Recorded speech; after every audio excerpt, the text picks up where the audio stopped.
sambil menunggu teman-teman yang mungkin masih baru lihat notif, baru join segala macam ya. Iya. Mm-mm. Yuk, gimana kabarmu Mel? Baik, puji Tuhan baik, Hans. Kamu Baik ya. gimana? Heeh. Baik, baik, sehat-sehat juga. Jarang ketemu Alhamdulillah. karena meetingnya rotary semua juga online semua ya sekarang ya. Iya, heeh. Jadi, Heeh, heeh. ya ketemu Hans ini di Rotary ya, Hans ya, teman Rotary nih. Iya. Ya, heeh. Heeh, heeh. Oke. Gimana, Terus gimana? gimana? Sekarang dengan aktivitasmu sekarang gimana? Banyak di rumah ya? WFH ya? Ya, banyak di rumah, heeh. Jadi Atau di luar? dari banyak di rumah dari tanggal 20 Maret. Jadi lebih banyak di rumah ya, 20 Maret kita pertama kali benar-benar di rumah ya, work from home. Jadi itu pertama kali benar-benar kayaknya ngelakuin semua dari rumah. Pertama kali sih nge-shock juga ya. Jadi perubahan dari Hmm. tadinya yang ketemu orang sempet freeze juga sih. Jadinya kayak, waduh habis ini nggak bisa ketemu orang gimana gitu. Jadi mikir, nanti nggak bisa Gitu ya? closing gitu. Segala macam jelasin juga lebih susah kan kalau nggak ketemu gitu biasanya. Nah, Hmm. terus ya akhir Berarti mulai, Maret ke sorry, berarti mulai 20 Maret. Udah lama 20 juga Maret. ya Mel ya? Lama, udah 3 bulan. Mm-mm. I see. Mm-mm. Oke, Jadi terus. mulai 30 Maret, terus ya, terus kan banyak Zoom meeting ya waktu itu ya. Jadi hanya ikut kelas-kelas pertama-tama itu banyak cuma ikut Zoom meeting, belum begitu melakukan kegiatan Hmm. seperti normal. Jadi istilahnya kayak orang kaget gitu ya di rumah. Nah, terus yang saya lakukan pertama kali ya pause sebentar ya. Jadi stop, terus doa ya. Terus memang waktu Hmm. itu juga mendapat hikmat untuk kayak doa bersama sama keluarga setiap malam. Nah, dari situ baru lebih tenang akhirnya Hmm. jalan kebuka satu-satu ya, mulai nata. Jadi dulu ruang kerja ini, pojok kerja ini juga nggak ada tadinya ya. Tapi sempet Oh waktu ya? itu, jadi meja ini nih meja komputer adik aku yang lama aku bersihin. Jadi meja Hmm. kerja sekarang. Nah, ternyata memang kalau dari rumah ya kita mesti alokasiin ya tempat kita kerja, terus waktu memang kita harus lebih atur ya. Jadi kalau enggak kan, kalau di rumah kan kayaknya boundariesnya atau perbedaan antara mau istirahat atau mau kerja itu kayaknya nggak jelas gitu di rumah kan Hmm. tadinya. Nah, ternyata setelah bikin kayak sudut kerja inilah, aku bilang sudut sih karena yang aku pakai cuma sudut ini Waduh. sebenarnya. Working Sudut corner, kerja. bukan working Oh room gitu. ya? Iya ini working corner banget cuma L gitu. Corner. Terus working corner. Oke. Ya terus mulai dari situ sih bisa mulai susun ya jadwal satu-satu setiap hari gitu. Mhm, Ya mhm. lebih, saya rasa lebih produktif malah di rumah ya karena kita nggak usah spend Hmm. waktu untuk ketemu travel sama klien kalau sejauh ini ya. Kalau yang jadi Maret itu Hmm. memang agak shocking. Jadi waktu itu closing juga hanya satu polis tuh di Maret. Karena kan kaget ya, Oh jadi ya? menyesuaikan diri. Terus mulai April lah baru mulai habit kerjanya lebih terbentuk ya dengan ada sudut kerja ini. Jadi lebih kayak mungkin Hmm. bisa bedain ya kalau kerja ya duduk di sini, kalau mau istirahat ya ke ruang makan, ke tempat tidur gitu. Jadi lebih bisa atur. Terus saya bikin jadwal harian juga sih, mau telepon gitu atau mau prospek gitu saya bikin jadwal harian juga. Nah, terus dari Hmm. situlah baru terbentuk pola kerjanya gitu, baru terbentuk pola kerja. Ya Mhm. sangat membantu. Bahkan lebih bagus ya ketika April itu kan start maksudnya benar-benar terus bekerja dengan jadwal ya. Saya lihat malah lebih efektif karena kita nggak perlu travel, nggak perlu spend uang untuk bensin, terus habis itu nggak perlu ini ya, Hmm. nggak perlu apa namanya waktunya juga lebih hemat sih sebenarnya karena nggak perlu travel jadi di rumah aja itu lebih hemat waktu juga hemat waktu hemat uang bensin uang Hmm. kita kan nggak ketemu di kafe juga kadang-kadang ketemu di kafe sama orang jadi lebih hemat untuk yang uang-uang seperti itu gitu ya saya rasa malah lebih Ya, produktif ya, ya. dan lebih bagus sih produktivitasnya juga aku lihat lebih lebih bagus ya jadi di bulan yang sama tahun lalu itu polisnya malah lebih sedikit itu padahal nggak covid ya jadi sekarang Hmm. malah saya lihat 2 kali lipat ya di bulan Mei tahun lalu tuh Hmm. dengan Mei tahun ini ada peningkatan maksudnya malah lebih bagus close maksudnya secara polis ya secara jumlah polis tuh saya lebih bagus ya kita nggak bicara omset ya kalau di Hmm. sini karena suasana covid juga range-nya orang juga untuk menyisihkan uang mereka punya anggaran juga gitu tapi secara produktivitas malah lebih bagus ya. Saya lihat. Oh ya, Gitu. Mm-mm. I see. Berarti malah banyak di rumah malah produktivitas naik ya? Ini interesting. Iya, iya, ya aku kaget juga sih, maksudnya pas lihat kan kemarin sempat cerita juga ya, aku sempat kan lihat-lihat kan produksi tahun lalu aku angkanya berapa, terus polisnya berapa. Kok malah lebih banyak ya yang bulan yang sama di tahun lalu sama tahun ini. Padahal tahun lalu itu kan istilahnya kita normal banget ya, nggak ada COVID gitu. Kita bergerak Ya, biasa, ketemu orang biasa gitu. I Jadi see, I lebih see. efektif sebenarnya ya, karena save time kalau aku bilang di rumah malahan. Mm-mm. Hmm, Mm-mm. I see. Wah, this is very interesting ya. Soalnya kan Heeh. kalau orang membayangkan yang namanya harus apa ya? Profesimu soalnya kan insurance ya Mel ya. Agen Mm-mm, mm-mm, asuransi itu kan mm-mm. kalau di rumah biasanya identik sama nggak kerja, bener nggak? Kalau kayak accounting atau apa gitu mungkin kayak bisa ya, masih kayak kayak back office dari belakang gitu ya. Tapi kan agen asuransi ini kan sama halnya kayak misalnya kayak real estate agent, kemudian kayak Mm-mm, mm-mm. orang salesperson pada umumnya. Kalau nggak ketemu kan Mm-mm. nggak bisa prospek istilahnya gitu kan. Sebenarnya sih, ya itu paradigma saya yang lama juga. Jadi waktu lama saya juga Hmm, berpikir gini, saya bikin janji temu by phone, tapi saya harus ketemu orang. Itu juga hmm, pikiran saya yang lama dulu. Saya berpikir seperti itu bahwa untuk sampai terjadinya suatu deal harus ketemu sama orang, jelasin harus on paper, harus ketemu orang. Ternyata setelah karena COVID ini kan mau nggak mau kita semua itu kan susah ya ketemu orang, bahkan orang nggak kasih orang masuk rumah loh beberapa gitu ya beberapa banyak ya benar. kali kayaknya termasuk saya juga udah nggak panggil go clean ya maksudnya udah nggak panggil orang bersih bersih masuk rumah bersihin sendiri gitu.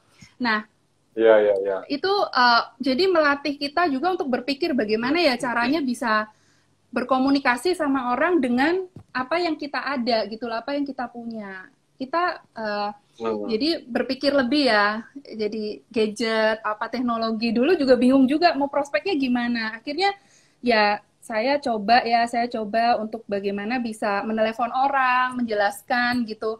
Ternyata ya bisa juga gitu menjelaskan dengan jelas lewat telepon. Memang sih pertama-tamanya agak susah ya, tapi jadi di situ kita biasa skill komunikasinya ya, communication skillnya melalui telepon itu. Memang bertahap juga sih dari April, makanya beruntun baru Mei saya closingan cukup banyak di situ.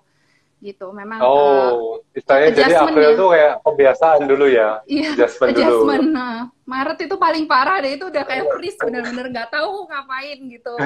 Freeze, nge-shock kali ya, culture shock ya aku bilang ya, bener-bener kayak freeze gitu, nggak ngerti.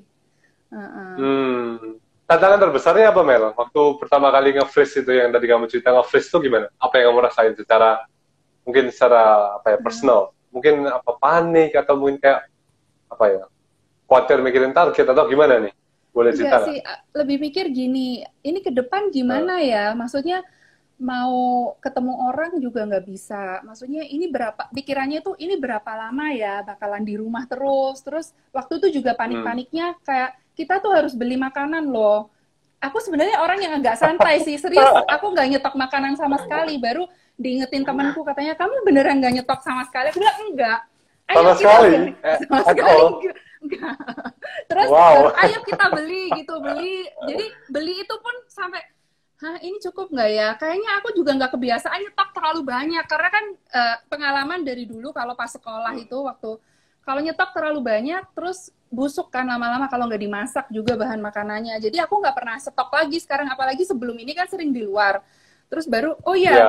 jadi kayak rasanya itu kayak ini bakalan berapa lama ya? Kayak semuanya tuh nggak pasti gitu loh. Terus kerjaan ini Hmm. gimana juga ya? Kayak semuanya tuh nggak pasti. Terus karena saking nge-shocknya juga kayaknya otaknya buntu juga kali ya jadi nggak tahu mau ngapain telepon orang itu juga paling cuma oh iya gitu terus lemes kali ya sama-sama lemes juga gitu loh pas pertama-tama bulan Maret akhir Hmm. itu baru setelah ya intinya awalnya dari tenang dulu ya tenang post kita doa ya doa terus doa sama keluarga juga itu sangat membantu sih doa sama keluarga terus ya Doa tiba-tiba sama dari keluarga. itu mulai bersih-bersih nih, mulai beres-beres di rumah kan.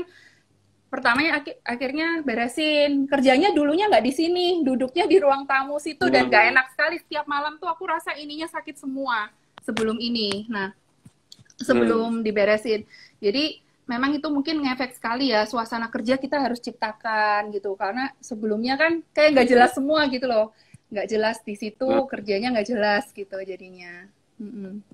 Semuanya serba I nggak see. jelas lah Wow. pertama kali itu kayak nggak jelas gitu lah, blur gitu. Serba nggak jelas semua. Mm-mm, mm-mm, Wah, berarti sangat challenging ya. Istilahnya kayak, mm-mm, mungkin kalau di profesimu juga kan sebetulnya kan apa ya, kalau yang aku tangkap kan agen asuransi ini biasanya di real life, di normal life itu kan dituntut untuk harus bisa apa ya lincah istilahnya gitu ya. Jadi kayak mm-mm, oh prospeknya di mana, nemuin prospek, buru-buru janji temu untuk next step. Kayak yang dulu mm-mm, aku masih ingat waktu dulu awal-awal waktu uh, berapa ya tahun 2017 ya, kamu sempat cerita kayak oh ya sempat kan passing juga. Itu kan berarti kayak apa ya, mm-mm, banyak metode yang kamu harus rancang. Kalau misalnya begitu, misalnya kayak waduh ya, orangnya batal ketemu, harus ganti strategi jadi akan passing, misalnya kan mm-mm, passingnya selesai terus balik ke prospek lain lagi kayak gitu kan, kayak mm-mm, lincah kan istilahnya, mm-mm, agile kayak gitu. mm-mm. Terus Iya mendadak harus betul. stop rumah aja gitu ya. Ya itu makanya jadi freeze kan, jadi kayak mati gaya gitu, kayaknya mati gaya Tapi nggak gaya. tahu. Iya mati gaya. Nah, tapi akhirnya Iya setelah iya iya. ketemu, maksudnya setelah ya saya rasa sih dari ini ya, dari kemauan dulu ya, kemauan saya benar-benar pingin nih menemukan caranya. Pertama kali mungkin dari situ Hmm. ya, dengan doa, akhirnya Tuhan juga kasih hikmat lah. Tiap orang pasti diberi hikmat yang beda-beda bagaimana menemukan cara untuk survive dalam masa ini ya, saya rasa. Nah, waktu itu saya dapat hikmatnya itu Hmm. beresin-beresin ini tempat ini. Jadi ketemulah Hmm. bikin pojok kerja ini, barusan lebih enak kerjanya. Terus dulu itu memang saya selalu bikin jadwal ya, kayak mau ketemu siapa segala macam, cuman kadang-kadang karena di luar kita menggampangkan kali ya, situasi normal jadi kita menggampangkan, kadang-kadang itu ada yang meleset juga sih, nanti terus Oh ngobrol ya. sama iya gitu. Nah, justru di masa seperti ini saya terchallenge untuk mengikuti jadwal yang saya buat, dan itu membuat saya sebenarnya jauh Hmm. lebih disiplin sih dengan masa COVID ini gitu. Jadi setiap hari ya kayak gini saya buat catatan mau apa, terus kan tiap hari kayak gitu. Ini sudah beberapa Hmm. minggu sih, dan ini it really helps gitu, bikin jadwal setiap hari mau apa itu saya tulis, itu sangat membantu banget gitu, Hmm. jadwal harian. Terus I see. kan kita sebenarnya prospek juga nggak usah terlalu banyak ya sebenarnya, satu hari kita juga masih harus komunikasi dengan apa namanya, nasabah-nasabah yang memang sudah lama sama kita jalin hubungan, jadi perlu spend waktu buat ngobrol sama mereka. Jadi saya Hmm. juga nggak sampai targetin sampai 20 gitu, nggak sampai se-exaggerate gitu. Jadi saya cuma paling 4 satu hari. Empat, empat aja, Hmm. empat. Dan di luarnya itu masih ada kayak, kan kadang kita submit case itu masih ada tunggu dari underwriting, follow up, itu juga cukup memakan waktu. Jadi saya hanya targetkan tuh Ah. 4, ngomong sama orang baru gitu. Atau ngomong sama mungkin nasabah lama, tapi Hmm. kayak konsep yang berbeda atau kasih solusi buat mereka, itu hanya 4 ya. Selebihnya itu saya banyak ya kayak adminnya lah ya, underwriting lah, itu ya kan case kalau udah masuk Oh banyak iya, ya benar yang benar perlu benar. ada Itu yang masih adminnya pending, banyak banget itu. masih Iya pending sih, case, benar-benar. itu mesti di follow up Ah. juga. Terus Dan gimana untuk adminnya segala macam, kan kadang-kadang kan kalau setahu aku ya mungkin kayak agen asuransi ini kan kadang-kadang masih butuh kantor, bener nggak? Kadang-kadang kayak ada hal yang harus dilakukan di kantor. Kalau sekarang gimana, Mel, dari pengalamanmu sendiri? kalau Beda nggak? admin Apakah kantor sih ada tetap misalnya buka contoh ya? sih. Mm-mm. Oh, admin kantor buka ya tetap ya? Admin kantor yang maksudnya di kantor tuh masih tetap buka, Hmm. jadi mereka tetap melayani Hmm. sih, tetap melayani untuk kita agent juga nasabah tetap, dan udah full working sekarang ya, sudah nggak PSBB, udah full working Senin sampai Jumat, sama Sabtu setengah hari itu Hmm. masih. Kalau Oke. kita yang dari rumah kan memang ya ini pencatatan sendiri, jadi komunikasi dengan admin yang ada di cabang gitu. Mm-mm. Hmm. Mm-mm. Komunikasi dengan admin yang ada di Mm-mm. cabang. I see. Mm-mm. Berarti challenge-nya gede ya. Maksudnya kayak yang tadinya mungkin kayak sama admin kantor pun kan gampang ya, tinggal datang aja Mm-mm. main ke kantor kira-kira gitu. Sekarang kan Mm-mm. kayak harus ngomong dulu, terus kayak mungkin kantor juga nggak tahu gimana di kantor. Mungkin ada misalnya kayak aturan-aturan baru ya, misalnya kayak oh begitu masuk dicek termometer, harus pakai Oh, masker, harus apa gitu kan, kayak kalau dulu mungkin agen asuransi itu kantornya mungkin kayak langsung 10 orang di ruangan admin juga boleh gitu. Sekarang kan nggak tahu gimana. Oh, nggak Sekarang gimana? sampai ada dicek termometer sih, kita nggak sampai seperti itu. Nggak sampai Jadi ya? ya nggak kesadaran Oke. sendiri pada pakai masker kayak gitu. Dan orangnya memang nggak banyak sih, orangnya Hmm, juga nggak begitu banyak sebenarnya. Jadi ya I see. lumayan masih terkendali lah sebenarnya ya Masih kalau terkendali kan ya. kantornya kan juga di ruko kan. Ah, Mm-mm. I see. Berarti nggak sampai Mm-mm. kayak apa ya? Sampai harus di limit berapa orang yang harus ada di dalam ruangan itu nggak sampai gitu ya? Enggak. Tapi memang Nggak satu sampai. ruangan nggak banyak sih orangnya, memang cuma tiga gitu, tiga atau Hmm. empat. Karena Ah, orangnya memang nggak banyak juga yang di kantor ya di admin. ya. Mm-mm. Nah, terus kalau yang aku tahu nih di insurance di tempat kerja kamu sendiri kan biasanya kalau misalnya nasabah udah kayak apa ya sign up misalnya kayak closing gitu ya mungkin bahasanya. Aku mau nih ambil terus kemudian dia harus tes kesehatan segala macam itu gimana Mm-mm. nih? Kan mau nggak mau Mm-mm. harus ikut ketemu segala macam kan? Maksudnya tetap harus Iya, keluar rumah kan? Gimana? iya, ya akhirnya kemarin juga sempat kan ada yang medis itu saya temanin juga, Hmm. saya temanin dan Ke rumah sakit, medis nggak ke rumah sakit. Kalau medis itu kan ke bisa rumah di sakit. Prodia atau di itu ya di tempat cek lab aja kan. Nah itu kita juga Uh, datangnya juga pagi sekali dan sepi sih sebenarnya sepi banget dan cukup hmm. oke lah bersih lah ya terkendali gitu. Pakai masker aja yang penting jaga-jaga gitu. Mm-mm. Kemarin I sih see, I see. sepi banget waktu tes Tapi itu banget ya. 2 minggu lalu tuh sepi banget dan ya karena sepi juga cepet ya jadinya nasabahnya juga bilang cepet banget ya Hmm. ternyata gitu ya cepet sih kita sebelum jam jam 9 lebih udah selesai lah. I Kita see. pagi Wah, banget that's a datangnya. blessing. Pagi Mm-mm. banget ya. Cuman Iya, memang soalnya biasanya kan harus puasa juga kan.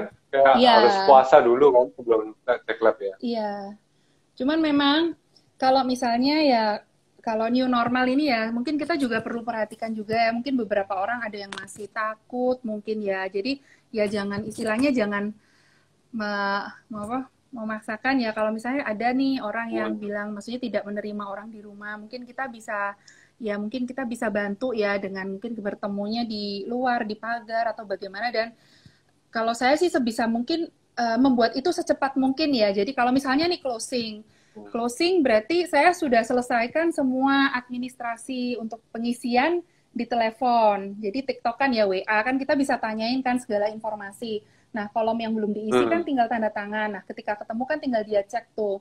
Oh, isinya udah bener misalnya atau ada yang mau diganti ya tinggal waktu kita ketemu. Jadi udah cepet, udah nggak tanya-tanya lagi ketika ketemu. Karena pernah saya ketemu dan Hmm.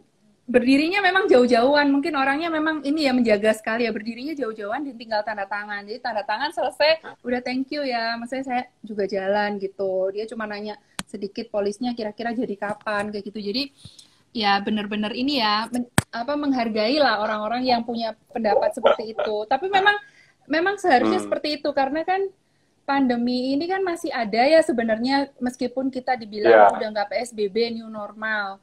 Nah, itu yang Ah. justru kita harus aware, bukan berarti kita terus serampangan ya, kita pergi kemana-mana udah pakai masker berarti aman, belum tentu juga.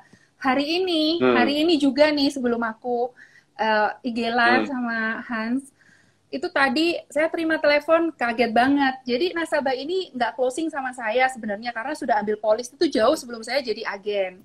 Nah, ternyata Oh, I see. mamanya kena COVID itu teman lama Oke. saya lah, teman-teman Hmm. teman high school saya telepon tiba-tiba, Mel kamu di Sekwis ya? Iya, ya ini bisa Hmm. dibantu nggak? Mamaku ini lagi di hospital, terus lagi di IGD lah, lagi nunggu untuk masuk loh. Aku bilang, kenapa? Kena COVID, aku sampai nge-shock loh. Loh kok bisa gitu loh? Itu Hmm. kan maksudnya visible banget, berarti itu kan mama teman saya ya, teman lama. Saya kan dulu kita Ah. berpikir kayak COVID itu tuh paling yang kena ya orang-orang yang kerumunan-kerumunan lah kalau yang nggak hati-hati. Ternyata Hmm. mau hati-hati gimana pun, kita tuh masih tetap harus aware gitu loh. Karena kita nggak pernah tahu. Kadang kita Hmm. ketemu dengan orang yang tanpa gejala, kita bisa kena juga kalau kita nggak fit. Atau mungkin pulang Benar. rumah ngenain orang tua atau anak kecil itu yang lebih rentan. Nah itu yang concern banget ya. Makanya tadi saya cukup nge-shock sih sebelum ngobrol sama Hans. Jadi sore-sore itu saya terima telepon itu dan akhirnya saya bantu ya prosedurnya, ya udah masuk dulu ini admin segala macam. Ini saya belum selesai, tadi dia masih bingung diteleponin dari rumah sakit soalnya. Ya nggak apa-apa sih, tapi benar-benar ini fresh banget. Jadi kemarin ketika kita ngobrol itu saya nggak tahu ini gitu loh. Jadi dari situ saya belajar juga, oh ternyata kayak ini mamanya teman saya bisa kena gitu loh COVID. Jadi kita mesti hati-hati banget sebenarnya PSBB ini gitu loh, mesti aware lah, dan kita mesti lebih siapin banyak hal ya yang mungkin kita di normal kadang kita ignore gitu, banyak hal ya, kayak ya udahlah lebih serampangan, kayaknya sekarang juga lebih bersih semuanya ya, lebih sadar kebersihan, sadar apa segala macam ya. Itu ya mungkin di new normal ini ada hal-hal yang sebenarnya kita perlu perhatikan gitu loh, yang lebih kita perhatikan lagi gitu. Jadi yang tidak kita lakukan sebelumnya ya. Soalnya dengan baru, ya kan seperti judulnya new normal, tapi dengan old habit, yakin bisa nggak gitu? Ya itu bisa nggak kalau itu ya itu kan ditanya sendiri, bisa nggak? Misalnya mau new normal, tapi halo, kok Edi, halo. Nah itu bisa nggak dengan cara-cara lama? Kan nggak bisa. Contohnya nih, karena saya di keuangan juga ya. Contohnya kalau dulu mungkin kita ya udahlah karena hidupnya enak gitu, cari uang juga lebih gampang ya. Sebelum ini kita lihat cari uang tuh di Indonesia ekonomi sudah maju sekali. Saya bilang ya, ketika saya pulang dari Australia sampai sekarang ekonomi ini udah bagus banget. Terus cari uang juga makin lama makin oke lah, makin lebih mudah saya rasa. Mungkin beberapa orang tidak memikirkan bagaimana ternyata harus menabung untuk dana darurat gitu, untuk hal-hal yang tiba-tiba pandemi seperti ini, atau menganggarkan dirinya untuk membeli sebuah proteksi untuk dari income yang sudah dia koleksi lah istilahnya, udah dia kumpul-kumpulkan gitu loh. Nah sebelum ini kan mungkin orang pikir nanti aja dulu lah, nanti aja gitu. Nah, ternyata beberapa orang di masa pandemi ini kesulitan ini ya, kalau yang sebelumnya tidak terbiasa menabung atau menyisihkan dana untuk, terutama yang paling simpel aja dulu deh, dana darurat, mereka tuh bisa kelabakan loh. Sekarang mau makan aja juga udah susah. Bahkan ada yang kemarin salah satu agen saya cerita, jadi temannya dia, teman gereja tuh mau pinjam uang sampean sama dia, tapi dia nggak bisa karena dia sendiri juga limited, jadi sampai segitunya gitu.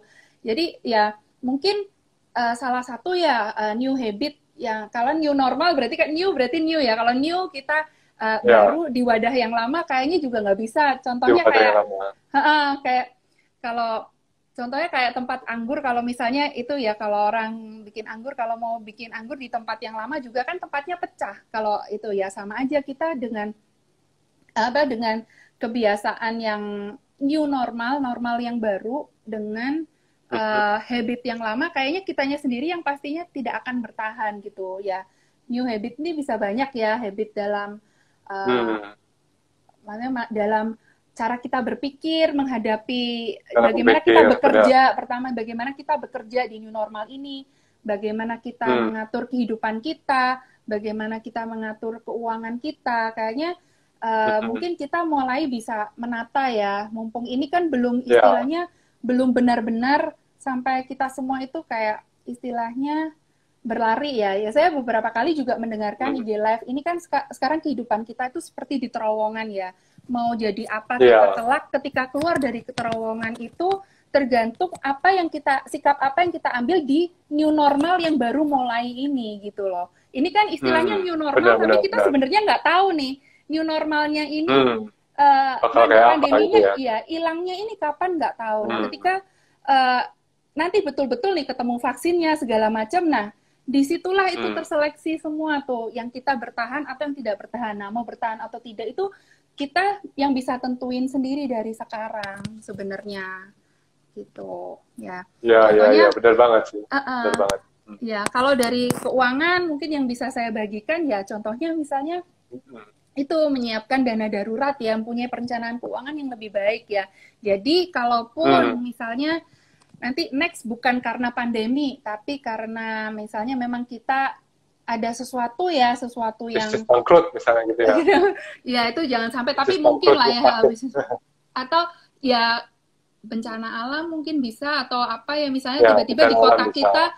di kota kita terkena apa gitu, misalnya ya angin dari Hmm. pantai gitu kan, bisa juga kan kalau yang tinggal di dekat pantai. Nah itu kita masih punya cadangan uang nggak sih sebenarnya untuk bertahan kira-kira 6 sampai 12 bulan kemudian, kayak gitu. Terus Hmm. misalnya kayak masa ini ya, saya kemarin lihat, saya salut banget dengan Ivan Gunawan ya, dia posting di situ di IG dia. Jadi dia bilang dia lunasin semua, dia tutup semua kredit card dia lunasin semua hutang. Dan menurut saya tuh dia sebagai seorang tokoh yang fashion terpandang ya, dia posting itu tuh sangat brave banget, dan itu sangat mendidik saya bilang. Hmm. Karena kan dengan gaya hidup sekarang kebanyakan orang mungkin punya kredit card terlalu banyak ya, sampai mereka nggak bisa bayar. Kadang kredit cardnya buka lagi lainnya untuk bayarin kredit card yang sebelumnya. Jadi tumpuk menumpuk Gali lubang hutangnya tuh. tutup lubang. Yes, itu banyak. Nah, dengan dia post seperti itu dan dia bilang saya mau hidup lebih tenang atau bagaimana dia ya kata-katanya, aku bilang dia sangat luar biasa loh, brave loh, sampai dia expose itu ke IG ya. IG kan dia followersnya juga cukup banyak gitu. Nah, itu salah satu perencanaan keuangan juga gitu. Menyiapkan dana darurat, melunasi semua hutang, bahkan kalau bisa ya udah ditutup aja kredit cardnya, kan kita juga nggak perlu-perlu amat sekarang. Mungkin disisain yang perlu banget gitu, dilunasin lah. Mungkin kalau yang sekarang belum bisa menabung sampai gimana, paling nggak tuh hidup tanpa hutang dulu, dilunasin hutangnya. Hidup Baru, tanpa hutang dulu ya. yes, hidup tanpa hutang dulu. Karena kalau punya hutang juga tidur juga kan nggak tenang kan ya. Aduh, masih ada ini, masih itu. Terutama hutang kredit card sih yang saya bilang ya, karena bunganya tuh benar-benar gede banget sih. Itu satu bulan gede banget kan. Terus Ya. itu habis itu ya baru kalau misalnya memang ada extra income, itu boleh berpikir untuk investasi kecil-kecilan gitu. Kan sekarang juga banyak ya kalau mau investasi reksadana, bisa di banyak platform tuh. Ada banyak lah, Bareksa, Bibit gitu, atau yang ikut kecil-kecil juga. Ya saya juga ada ikut sih kecil-kecilan gitu. Menarik Ikut juga sih, juga ya. lucu. Lucu, lucu. Kan kita nggak perlu yang uang besar, kita mulai start dari kecil dulu. Terus dari Benar, situ benar, terus benar. nah kita udah kumpul-kumpul nih, kita kumpul-kumpul semua. Tapi kalau kita nggak kasih perlindungan dengan yang kita kumpul nih istilahnya. Nah, misal ibaratkan gini, kalau misalnya kita punya satu wadah ya, tapi kita nggak ada perlindungannya begitu, itu bocor sedikit kan keluar semua. Tapi kalau kita ada bungkusnya nih, ibaratkan kita punya kayak celengan kecil, tapi kita masih punya bungkusnya, tiba-tiba pecah sedikit gitu kan. Itu kan nggak sampai bocor kemana-mana. Nah, ibaratkan seperti itu. Jadi boleh juga. Terus dilindungi dengan ya asuransi tuh. Kalau gambarannya seperti itu sih ngatur keuangannya. Itu yang memang juga saya lakukan sendiri untuk saya sendiri juga gitu. Jadi yang paling minimalis, paling nggak yang paling dekat ya kesehatan nih gitu. Seperti yang kita lihat kan Kesehatan ya. kesehatan. Kan sudah punya belum asuransi kesehatan? Asuransi kesehatan, definitely. Memang Sudah sih ya. kerasa banget yang namanya preparation itu very important sebelum kita masuk ke krisis ya. Karena kan begitu kita udah di dalam krisis kayak telat gitu, udah kayak mau prepare apa lagi itu udah kayak telat. Kalau misalnya kita sekarang baru mikirin, misalnya itu mirip kan kayak kalau orang-orang yang banyak cerita kayak udah kena COVID nih, udah terlanjur kena COVID, baru mikir aku butuh asuransi ya. Itu kan mana bisa, bener gak? Nggak bisa. Dari tempat lain gimana? Nggak bisa juga kan, benar Nggak nggak? bisa. Kalau sudah terdiagnosa baru mau ikut asuransi nggak bisa. Tapi kalau Nggak misalnya bisa sekarang kan? nggak bisa. Kalau sekarang belum ada apa-apa dan masuk, nah itu COVID sudah di cover tanpa masa tunggu. Oh, tanpa masa tunggu bahkan Tanpa ya? masa tunggu. Oh, Kalau that's interesting. iya. Iya, soalnya kan masa tunggu itu kan kadang-kadang bisa lama kan? Berapa sekarang? Dua minggu? Kalau ya Segituan? penyakit biasa sekitar 1 bulan penyakit biasa. Sekitar 1 bulan ya? Berarti kan kalau misalnya kayak COVID gini berapa biasanya? Kalau COVID, Kalau yang sejenis COVID belum pernah ya, belum pernah. Karena kan ini penyakit baru dan ini dibebaskan ya tanpa masa tunggu kalau untuk COVID. Bebaskan ya? Jadi begitu sign, misalnya approve, tiba-tiba nih amit-amit ya, terus 1 minggu ternyata terdiagnosa positif COVID gitu, itu diganti semua. Langsung cover semua ya? Iya. Atau Benar sih, karena aku lihat gimana? Atau bahkan sekarang kan di rumah sakit itu kan protokolnya kalau misalnya nih orang masuk misalnya bukan penyakit COVID nih, apapun ya, itu kan harus dicek dulu. Nah, itu tesnya itu pun bisa ke cover gitu. Jadi gini, Oh, misalnya oke. ternyata lagi sakit nih di masa ini sakit tipes lah ya, misalnya salah makan terus tipes, ternyata harus dirawat di rumah sakit. Ketika kita masuk rumah sakit apapun sekarang itu harus dites COVID. Ternyata saya baru tahu ya dari teman saya tadi itu. Wow. Ternyata apapun Apapun sekarang sakitnya ya. ya. Jadi dites, di swab. Nah, Wow. itu Oke. kan butuh biaya juga kan. Nah, itu semuanya itu Benar-benar. sebenarnya Itu bisa udah berapa diganti. duit itu? Iya, lumayan. Tes tes reaktif, tes rapid test itu kalau nggak salah sekitar berapa? 120-200 ribu kira-kira segitu ya. Itu yang rapid. Kalau yang swab mungkin bisa Rapid dua ya. tiga juta ya. Top bisa lebih mahal Dua kayaknya. tiga Tapi itu aku juta. lupa sih, nggak sampai harusnya. 1,2 segituan bisa dapat kok. Tapi kalau di combine aja berarti kan udah harus habis 1,5 juta sendiri kan untuk Ya, segitu tesnya. dua lebih lah, dua lebih hampir tiga tes doang. Terus Iya, kemarin wah, juga, luar kemarin biasa. juga, iya, kemarin juga yang ada orang yang habis sakit ya, habis sakit. Jadi di ini ya, kita kan sharing-sharing. Ada juga yang habis sakit dan sudah sembuh. Itu ternyata biaya kalau paling paling ringan nih, paling ringan itu sekitar 50-an setelah saya cari-cari gitu. Hmm, Sekitar segituan lah, kurang lebih lah ya. Kurang itu mungkin itu juga rumah sakit yang lumayan lah 50. Dan kalau misalnya oke. sakitnya ternyata bisa merembet ke macam-macam tuh bisa lebih banyak, bisa ratusan juta, 200 juta, 300 juta. Hmm, Mm-mm, gitu. I Jadi memang see. ya sebenarnya bukan penyakit yang sampai bagaimana banget, tapi karena memang kan kita kan belum ada vaksinnya yang bagaimana, jadi mau tidak mau Ya, karantina tuh ya. minimum 14 hari di rumah sakit. Nah, itu yang saya rasa mungkin kenapa kok menghabiskan sekian banyak. Coba kalau satu Ya, malam ya. 1 juta aja ya, 14 hari itu sudah 14 juta cuma buat kamar loh. Ini cuma buat Benar, kamar ya, benar, kita benar. nggak usah pikir tindakan lainnya deh. Belum nanti kalau yang obatnya, segala macam, ya masuk akal lah. Sekitar sampai 50 begitu. 50 ya. Iya, kalau Mm-mm. yang aku dengar juga kan ICU itu kan ada dua macam juga ya. Yang satu kan Mm-mm. yang isolasi, yang Iya satu nih. yang non isolasi. Mm-mm. Yang isolasi ini kalau nggak salah dengar satu malamnya udah 15 juta loh. Itu kalau sampai pakai ventilator. Nah, padahal kalau kita lihat dengar-dengar kasus-kasus COVID yang berat-berat itu kan kalau ICU-nya itu segitu, Uh-uh. ICU itu 3 hari sih. udah 45. Iya, itu cuma buat ininya doang loh, roomnya aja ya, kamarnya Makanya aja itu loh, luar belum biasa. obat, belum apa. Itu tadi tiga Iya, juta itu ini ya, tadi ada yang jawab tuh 3 jutaan tuh ada kayaknya jawab ini ya, tuh Raymond Ang. Raymond, itu swab eh tes ininya, tes swabnya iya segituan, 2 sampai 3 jutaan memang, 2 atau 3 jutaan swab. Kalau rapid lebih murah sih Hans, rapid. Rapid Tapi kan murah banget. bisa tes sendiri ya, ada juga ya itu.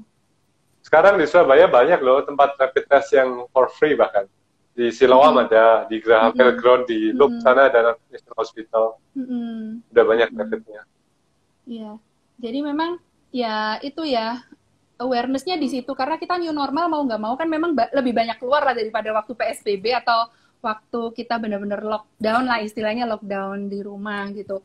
Yaitu justru kita harus meningkatkan kewaspadaan ya baik maksudnya kumpul-kumpulnya baik semuanya ya kita harus aware lah mungkin juga mulai menata semuanya ya menata hidup kita visi kita ini diberes-beresin lagi goal kita ke depan. Kalau saya juga begitu. Jadi yang saya lakukan juga beresin nih goal ke depan.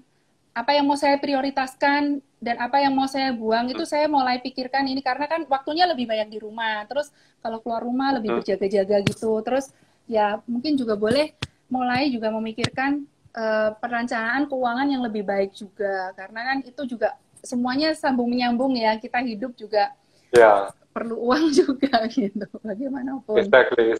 Bener banget sih. Bener banget. Nah, kalau dari sisi kesehatan sendiri, kamu ada, nggak, Mel? Misalnya kayak SOP sendiri. Maksudnya SOP itu kayak gini kan, yang aku dengar kan banyak orang sekarang ketika ada COVID, mereka itu udah ngikutin kayak protokol gitu ya. Ketika misalnya let's say pulang rumah, itu bajunya langsung dimasukin mesin cuci, langsung mandi full segala macam. Ada nggak kalau ngikutin kayak itu? Bahkan mungkin sampai ada yang kayak, misalnya ada barang nih ya, ini dapat kiriman paket, misalnya amplop gitu dari luar rumah. Itu harus di UV dulu, baru boleh atau semprot alkohol gitu. Jadi kayak, Oke.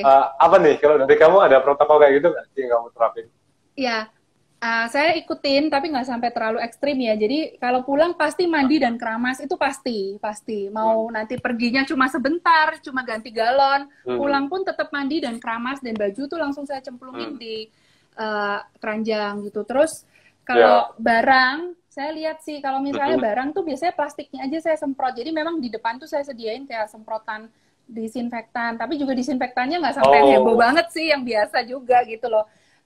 Biasa lah. Nah itu saya semprot aja, terus diemin sebentar baru saya buka gitu. Cuman nggak sampai ekstrim sampai UV ya gitu. Kalau keluar tetap masker, tetap selalu gitu. Dan maskernya memang saya ganti, jadi saya cuci ganti. Paling yang biasa-biasa gitu aja sih. Terus saya menghindari juga kerumunan yang terlalu banyak orang gitu tuh masih saya hindarin. Jadi sebisa mungkin nggak keluar sih istilahnya singkatnya. Karena repot juga ya pulang mandi lagi. Sebisa mungkin itu di rumah. Dan ternyata memang lebih produktif juga ya, karena kan nggak usah bingung untuk ini, di rumah lebih produktif. Kalau Hans gimana?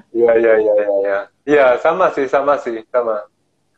Kalau aku sih kebetulan kalau sehari-hari masih keluar rumah. Jadi actually udah libur Paskah tempo hari itu sampai hari ini masih normal sih. Jadi working hours-nya tetap normal, kayak pagi sampai sore di luar, malam baru pulang. Tapi memang seperti kayak yang tadi kamu ngomong sih Mel, jadi kayak protokolnya tetap harus jalan. Kayak begitu masuk langsung barang-barang dari luar tuh benar-benar harus dicuci, harus mandi keramas, terus yang dari luar semua semprot alkohol segala macam kayak gitu. Jadi apa ya istilahnya, kita soalnya jaga-jaga ya, karena namanya virus nggak bisa kelihatan ya. Sesuai kayak kita pun di kantor sebenarnya kita juga banyak protokol, kayak misalnya kayak waktu masuk kantor cek termometer, terus begitu habis cek termometer harus cuci tangan kayak gitu.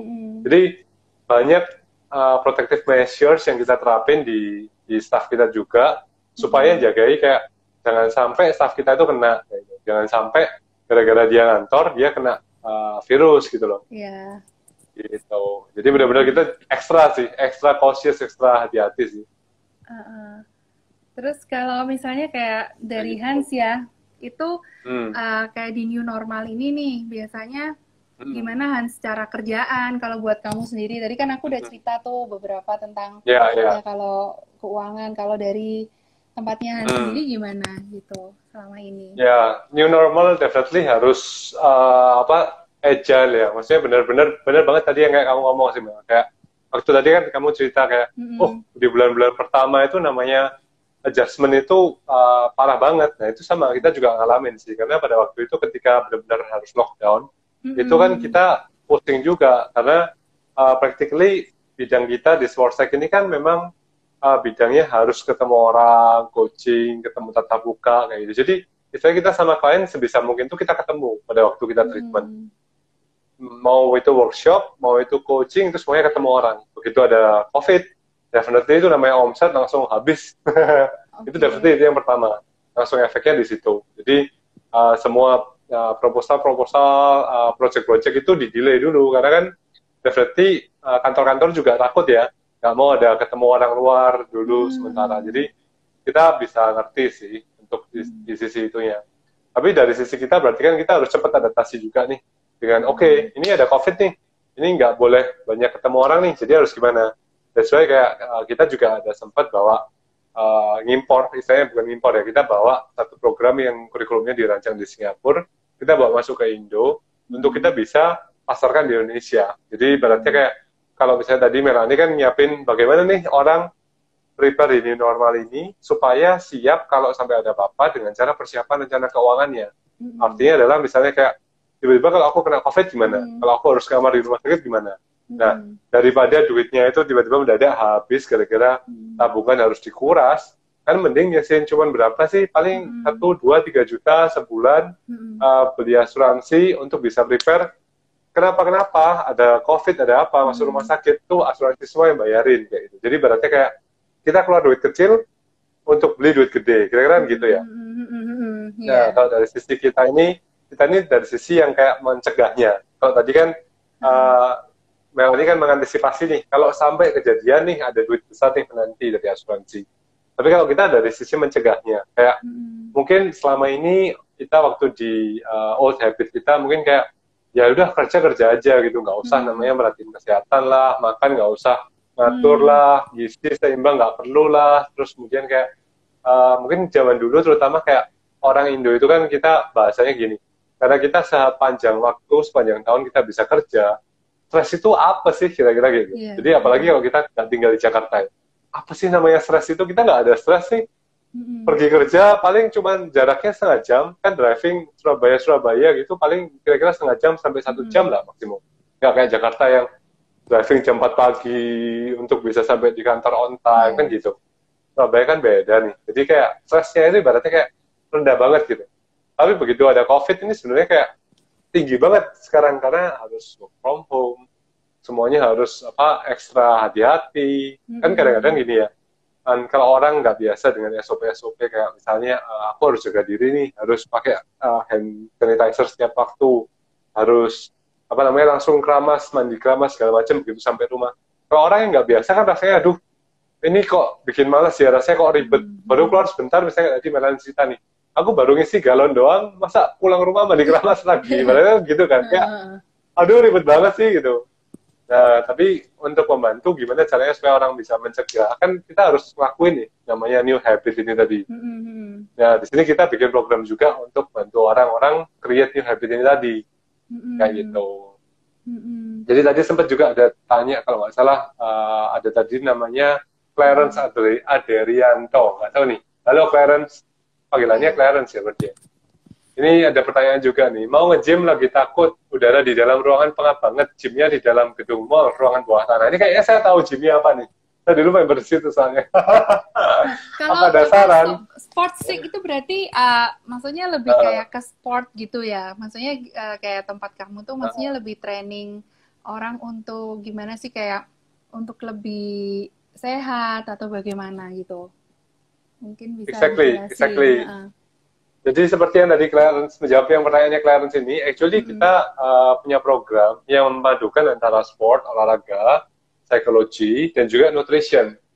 Jadi buat Clarence ini terutama kalau ada saran dong, ikutan program kita yuk, namanya corporate athlete gitu ya, kalau bisa langsung saya kasih saran. Kebetulan jadi sportnya ini kayak kita ajakin orang-orangnya olahraga. Per bulan itu ada 4 sesi per setiap hari Sabtu pagi gitu Mel. Jadi kayak mungkin kalau teman-teman atau timmu juga ada pengen kayak aku cari gym nih, tapi yang kalau sekarang kan nggak bisa ketemu tatap muka nih, gimana ya? Nah itu bisa lewat program kita juga, ada sport ya di Sabtu pagi.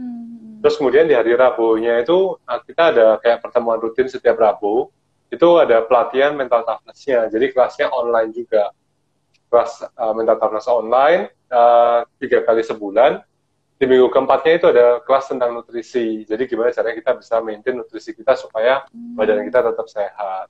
Kayak gitu sih. Jadi itu yang kita punya program. Gitu, ada dokter gizinya gitu exactly. Ya. Nutrisi. Exactly. Kita udah sama-sama nutrisionis dari standar yang dia sempat kuliah di Amerika juga S2-nya. Ada satu juga dokter yang memang dia punya sertifikasi nutrisi. Namanya Dr. Marcella, sama nutrisionisnya itu Meliana. Gitu. Bener sih, jadi kita bantu untuk orang sehat gitu sih kira-kira Mel. Jadi sehat, terus sama kalau mental toughness itu biasanya lebih dibutuhkan orang pada saat apa biasanya?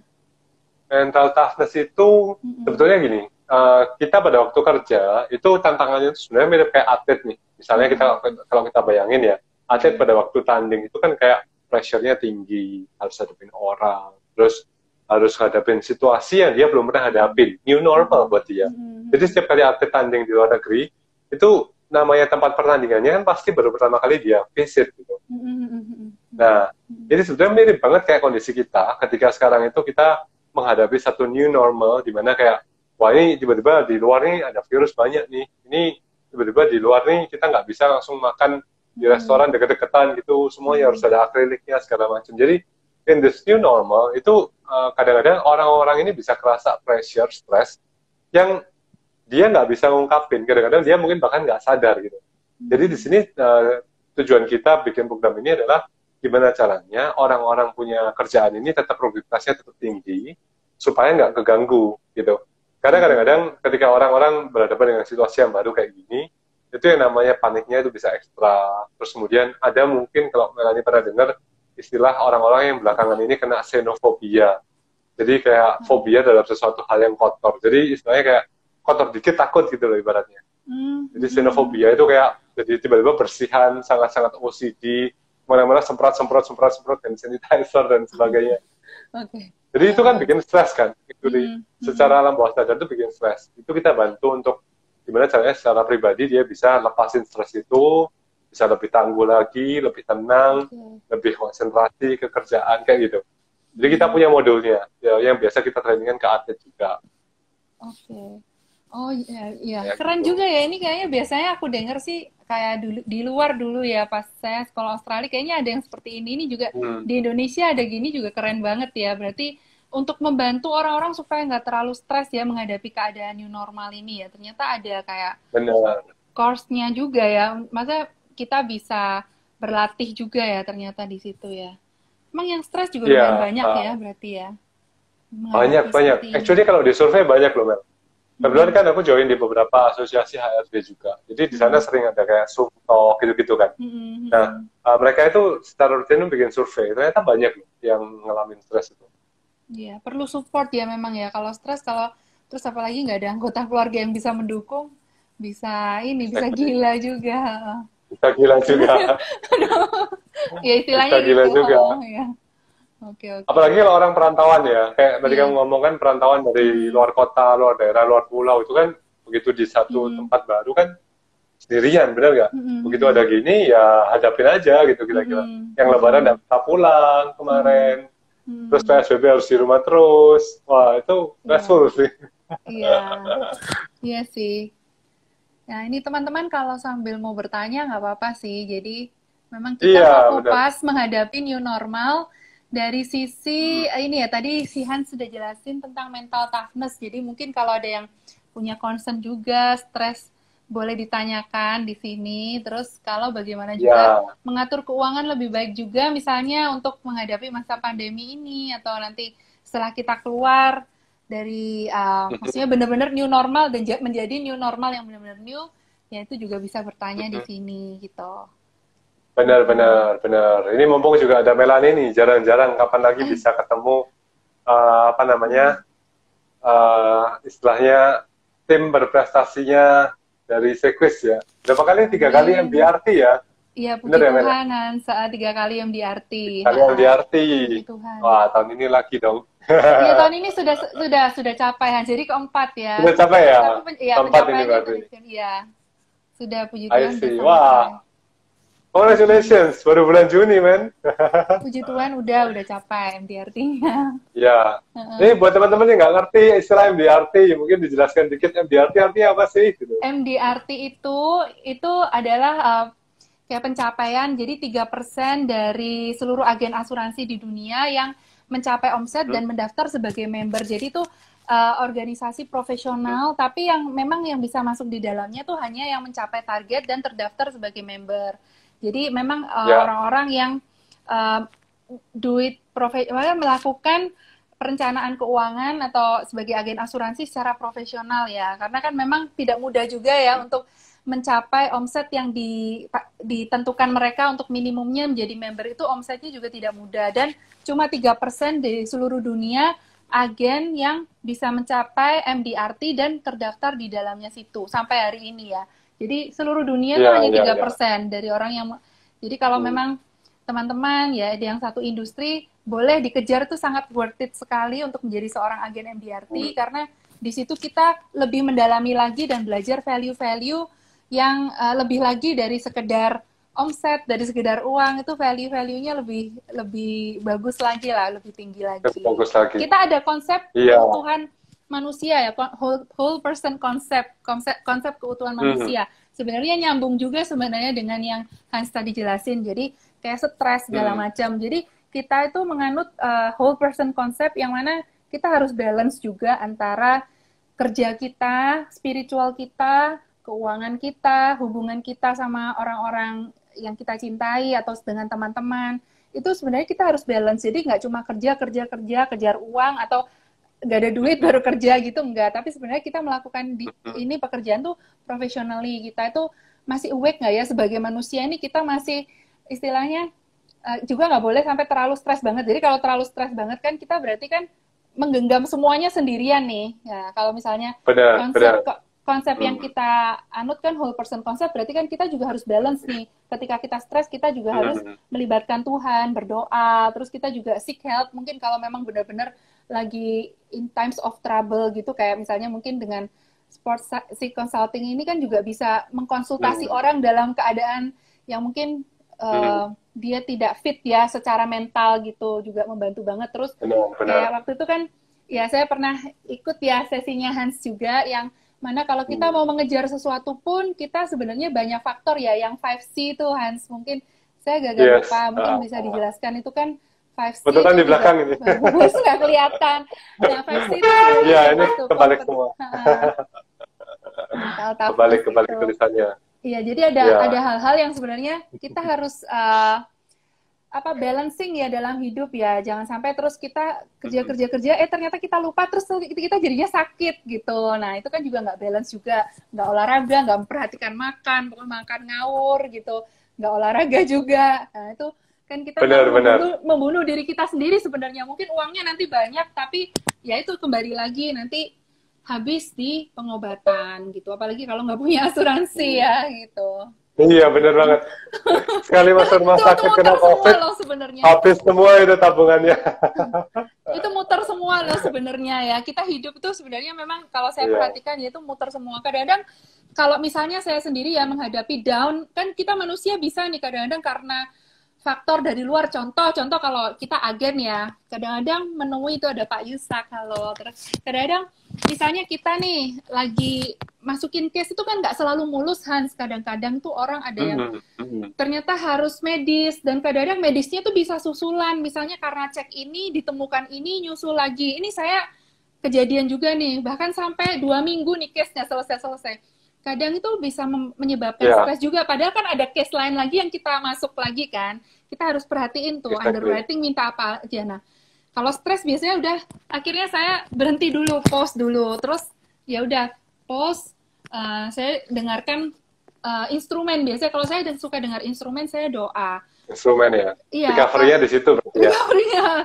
Kalau nggak gitu, bener-bener loh, kalau saya teruskan terus, apalagi kalau lagi stres gitu, terus saya teruskan dengan menelepon orang, itu saya nggak bisa maksimal. Dalam artian gini, mungkin kalau sekedar berjualan mungkin kita bisa, tapi lawan bicara kita bisa menangkap loh, kita itu lagi sedih, lagi frustasi, lagi nggak fit, itu bisa menangkap meskipun hanya lewat telepon gitu. Nah biasanya kan saya menelepon itu saya ingin maksudnya menyebar kebaikan ya, istilahnya memberi value lebih. Jadi saya make sure saya juga cepat bangkit fit. Makanya begitu kalau saya ada gitu, saya pause dulu, saya dengar musik selalu gitu. Saya dengar musik, saya doa, pause dulu, baru doa selesai, udah agak enakan, atau mungkin nyanyi ya, saya suka nyanyi. Jadi kadang-kadang di rumah ini bisa nyanyi-nyanyi sendiri 2-3 lagu gitu. Nah itu releasing stress banget. Itu yang biasa Melanie lakukan sih. Kalau misalnya kadang malam-malam saya nyanyi juga untuk rilis stres. Nah itu it helps banget gitu.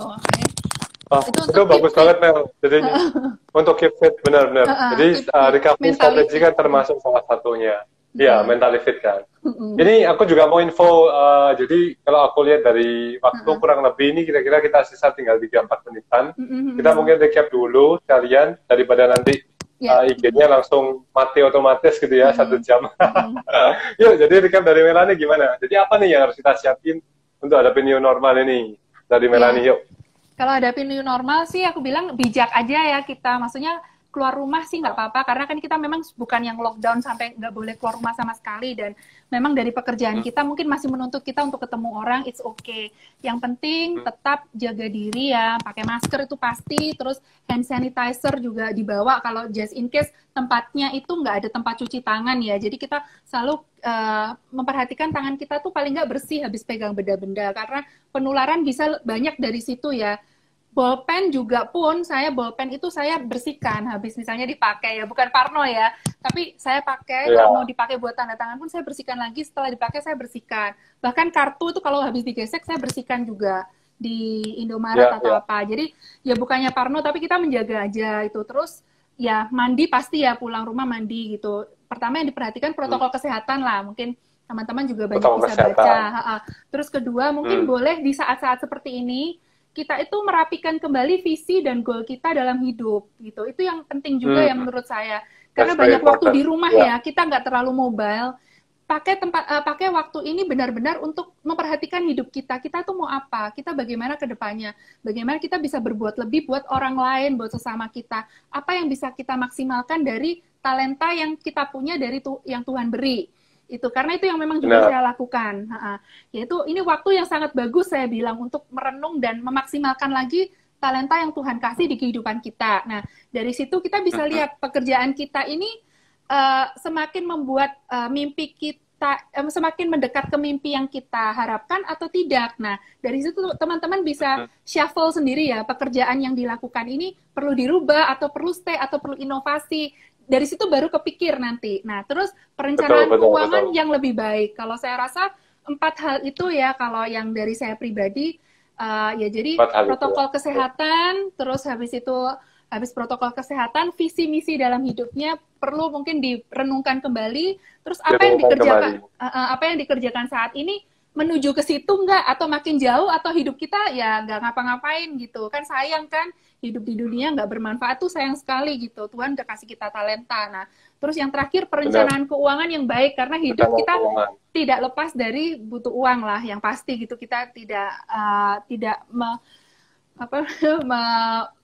melupakan hal itulah, maksudnya kita nggak munafik lah ya, segala sesuatu kita bayar juga perlu uang, meskipun uang elektronik pun perlu uang kita top up-nya gitu. Jadi perencanaan keuangan yang baik lah, jangan banyak hutang, itu yang paling penting ya. Terus siapkan dana darurat, dan kalau belum punya asuransi boleh mulai untuk harus untuk melindungi yang udah dikumpulin ya teman-teman. Itu sayang sekali nanti kalau bocor.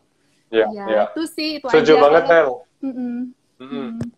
Setuju banget. Jadi itu teman-teman, terutama buat teman-teman yang belum punya asuransi, semoga dengan talk hari ini sedikit lebih terbuka bahwa asuransi ini juga untuk protek kita loh, supaya kalau kita sampai kena COVID, kita dari darurat ini yang nyediain nggak usah kita lagi, tapi asuransi. Itu yang pertama. Dari aku mungkin nambahin 1 poin aja dari recapku, kita harus stay jaga kesehatan, itu intinya. Jadi jaga kesehatan, kalau teman-teman pengen tahu gimana caranya jaga kesehatan, di new normal, nutrisi, olahraga, mental, cek IG kita.